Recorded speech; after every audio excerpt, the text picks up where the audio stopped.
what's in your garage. 1989 Fox body Mustang. Hear my Garrett twin turbos roar as I blow off your doors. It's been a long 6 years, my LS Block 388 Earth ain't hung. All right, so I'm heading off to see Aaron and see what's in Aaron's garage. Very excited. This is a blast. I love what I'm doing, and I'm having a blast doing it. So let's find out what's Aaron's garage. Aaron, I'm on my way.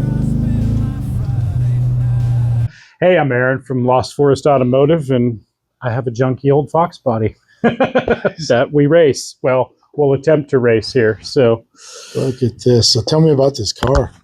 So it's an 89 Fox body. Spent about 6 years on it. Built the chassis myself, brakes, all that. Went down, kind of had a vision in mind. I work with and have a really good friend, Robert at Radioactive Fab. Shout out to him down in Tumwater. If you ever need custom exhaust or welding like this, he is your man. So, you know, he hand built these headers. We got twin turbos here, twin Garretts, 68 118s. It's a Dart LS block, 388 cubic inch, and we're putting out about 1,300 horse on E85 fuel. So, but it's also streetable. Kind of built it as a drag and drive car. You know, we haven't taken it out for that yet, but it's got a 488 rear end. Pretty straightforward, 2-speed power glide. Took it out last summer and it was pretty depressing. We only ran like a 9.5 at 150, but that was because we were making too much horsepower on it. Obviously, I haven't folded up the parachute yet here, but fuel cell runs on an air-to-water intercooler, so it's got a regular old bilge pump out of like your boat right there. That fishes the water all the way up to the front intercooler. Yeah, pretty straightforward 850 car. A lot of TBM brakes parts on it. We got some Motion Raceworks parts on it. But almost gave up on this build. You know, we're running a Fuel Tech F550 engine management system, mechanical fuel pump. Pretty straightforward though. I mean, there's a lot of Fox bodies like it, but this one is mine, right? So That's what matters.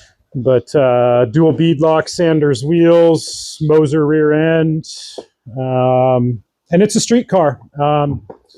Perfectly street legal. We got the radiator tucked up under the back there. That was Robert's idea. He's really the master fabricator behind all this. I'm just a dumb old mechanic. So, But when you see these Fox bodies, you see a lot of them on the racetrack. Yep. And that's why I built it. You know, it's a platform to go really fast in for somewhat cheap. Although, you know, this shell is pretty tired, but she's got it where it counts. So we just did a new torque converter here from Circle D Specialties.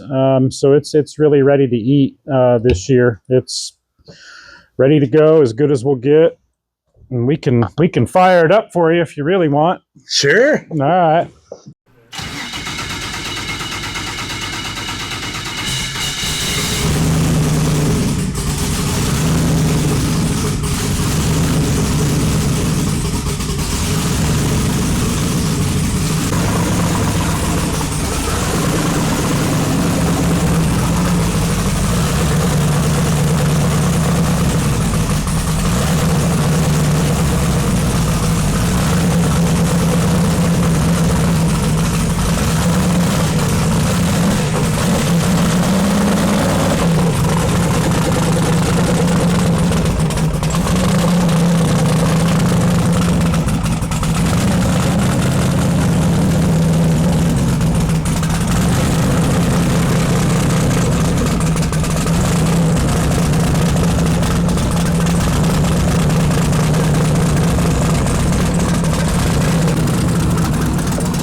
beautiful. So what's this one? So this is the wife's Chevy Nova.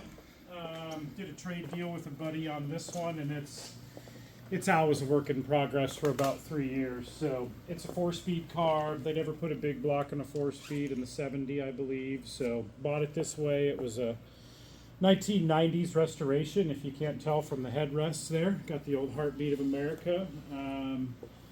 But been slowly going through this one. It runs, it drives, but I had to completely rewire the car. So we've got a modern fuse panel there. I do a lot of American Auto Wire stuff, so I'm a distributor for them. They're probably some of the easiest plug-and-play wire harnesses there is. So yeah, I completely rewired it. We rebuilt the front end, did disc brakes, tubular control arms up front. But it's got an old, and I did not build this motor, and right now I've had about 3 buddies help me with it too, and we've all come to the same conclusion that it's got an old Urson gear drive on the front, so there's no timing chain, it's just that gear drive timing. No matter what I do, I can't get the timing dialed in on this engine, so it's just a matter of pulling this thing apart and probably putting a new timing chain setup on it, a regular one instead of that gear drive, because I believe, you know, it sounds cool, right? But those gears like to wear, and so you just can't get the timing dialed in right exactly. But, Yep. you know, it's a pretty rust-free car, but it's good Beautiful. enough to be a driver, too. Like I say, it was a 90s restoration. All my stuff I like to drive. I'm not a garage queen guy. What's the point of having it if you can't drive it? Which, unfortunately, the other car over there, which we'll get to, the Cosworth, is my garage queen. But this one, we'll get that motor dialed in this summer and probably do a Caltrex setup on the rear and let the wife go drive it. So, Nice. yeah. All right, let's take a look at this one. Yeah, so this one was my dream car. Still is. You can't trade me this one for anything. So this is a 1986 Ford Sierra Cosworth RS. Ford in the 90s. So I grew up, my father was an Audi mechanic, and Ford in the 90s. Ford wanted to go beat up on Audi and Mercedes and BMW over in British Touring Car Championship racing. So the answer was this car. Ford teamed up with Cosworth in the 80s, and you can see right here, you know, we got the Ford. These cars were all hand built in Germany. So every single one of these spot welds, as you can see, they're not aligned. They were done by a human, and it's a homologated race car. So if you were a bad boy in London in the 80s and wanted to go beat up on the Porsche 911 guys, this is what you had. 5,000 were built. 500 of those 5,000 were taken and turned into the Cosworth RS 500, and those were they were tuned by Techford out of Australia, and those had 500 horsepower from the factory after that. So in 1986, that was just absolutely unheard of, to have a street car pushing 500 horsepower with a 2-liter 4-cylinder engine. Wow. So, you know, you can YouTube the Bathurst races. There's a lot of famous races that were won with this car. Ford absolutely dominated touring car championship racing with this car until, I believe, 1993, when the only car that took this one down was the Nissan Skyline with 4-wheel steering. So this is a manual 5-speed rear-wheel drive. The car came with Recaros from the factory, as you can see. This is the first example ever brought into the United States. So it was a gray market car. You couldn't, you know, it had to be 25 years old before you brought it in. So when the Brexit happened about 10, 11 years ago, I kind of looked at the wife and said, here's my chance to get one cheap, and it's for sale in Belgium. It's actually a left-hand drive car, which is also pretty rare. Sorry about the dust, as you can see it sits, but most of them were right-hand drive. This car was built for the Italian market. So it spent most of its life in Italy, where then another gentleman bought it over in Belgium. So I'm the third owner on this one. Probably I'm getting ready to sell it because it is a garage queen. It's only got 19,000 original miles on it. Still got the original spare with the old Dunlop D40. So it came with Dunlop D40s when they were new. you know, and someone unfortunately put in an aftermarket stereo here into the package tray because these are just about unobtainium now. But, you know, it's all there. Everything works. I did did a few things so it could be driven. I did the actual, this is actually a 1980s era mongoose exhaust, they call it. So that was the hot exhaust to have on it if you were in England back in the day. So that company still exists, and they made me one and shipped it over here across the pond. Kind of has some BBS style wheels on it.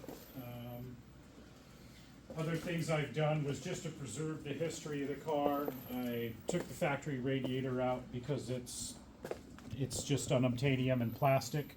So I've got that preserved, put in a RS500 aluminum unit, and then just about every coolant hose I saved every single coolant hose that was originally on the engine, got that packaged up for a rainy day with all the Ford part numbers, and we just replaced those with these Samco Sport hoses.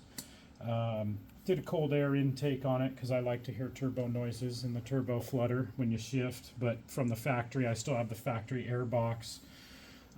You'll notice the asbestos logo here, so like things like this heat shield for the turbo I removed because it is asbestos and it starts to flake off. This insulation up here is actually asbestos because this was Europe in the 80s. But yeah, very special car, probably less than 250 on the road now. They were used extensively in rally as well, Group A racing and British Touring Car Championship racing. So the motto with this car was race on Sunday, drive on Monday. Cool. Ford had to sell 5,000 of them to the general public to be able to enter the British Touring Car Championship. So sorry about the dust. I don't get out here much. It doesn't get driven much. That's beautiful. Probably why it's going to get sold pretty quick here and get detailed out and maybe send it to Barrett Jackson or bring a trailer or something, because other guys have brought examples in, a couple white ones. They're beautiful cars, but this color is called Moonstone Blue. That was my favorite as a kid. Never seen another kind of baby blue color like it ever, but very lucky to say I own my dream car, but it's time for it to go to a museum. Another big thing is you know, it's got the typical 80s Ford plastic stuff, right? So all these door panels would like to peel. This dashboard is completely uncracked. I mean, that's just unheard of for these cars. So it really is a time capsule, and it still smells new in it. So it's just time for it to go to a museum and be enjoyed by whoever else. Well, if you're out there and looking for one, make an offer on this thing. Maybe you can buy it up from Barrett Jackson, because I'll tell you what, this is beautiful. I'd rather it go to an enthusiast. Totally. You know. That's the ones. Those so are if the you ones. remember, do you remember the Merkur XR4 TIs in the 80s? So that was what we got. So it was the Ford Sierra chassis, but it actually had a dual rear quarter window here, so there was a piece of metal in between here. It had a really goofy looking spoiler. The EPA made them put different bumpers on the Merkurs for the 5-mile-an-hour crash protection, you know, and they didn't sell well. The Merkurs also were powered by the 2.3 Ford Lima engine with like a Garrett T3 turbo, so it was the same as the Mustang SVO. Okay. So, but the Merkurs looked similar, but in my opinion were never as cool as these. But you know, I owned probably 10 Merkurs as a kid because I knew I'd never get one of these, right? And but yeah, finally found one. Got to say I owned it, but yeah, 19,000 original miles. I never drive it. It's doing it no justice, but it's time to find it a new home. So if anyone's interested and wants a great deal on one, and it does need a few things like any car of its vintage. You know, turbos starting to smoke a little bit just from sitting. The seals get dry. Not a big deal to go through one of those and freshen it up. But other than that, solid car. Just had the timing belt done. Everything I've done to this one, though, is to preserve it. You know, things like this aluminum tank. The factory one was plastic, right? So got that in a box, and you can still buy performance parts for these out of Great Britain too. So, wow, but yeah, this is cool. I made a lot of British guys angry at me for bringing this one to the States. I have received hate mail on Facebook. Oh, I bet. When I first bought it. So. Well, I'll bet you there's some British guys living here that are like, oh, okay, I want it. Yeah, they're more than welcome to it. But Awesome. yeah, I had it out the other day, and of course it rained a little bit, and then didn't wash it when I put it away. So apologize for the dust in the video. Hey, I drive them, you know. I mean, what good are they for? They are awesome, man. Well, this is an awesome garage. This is cool. Oh man, I'll tell you what. I like my hatchbacks and I like my classic Chevys. Yeah, this is awesome. Well, this is another episode of What's in Your Garage. So let me know what's in your garage. What's in your garage? 1989 Fox body Mustang. Hear my Garrett twin turbos roar as I blow off your doors. It's been a long 6 years. My LS Block 388, 1300 horsepower. What's in your garage?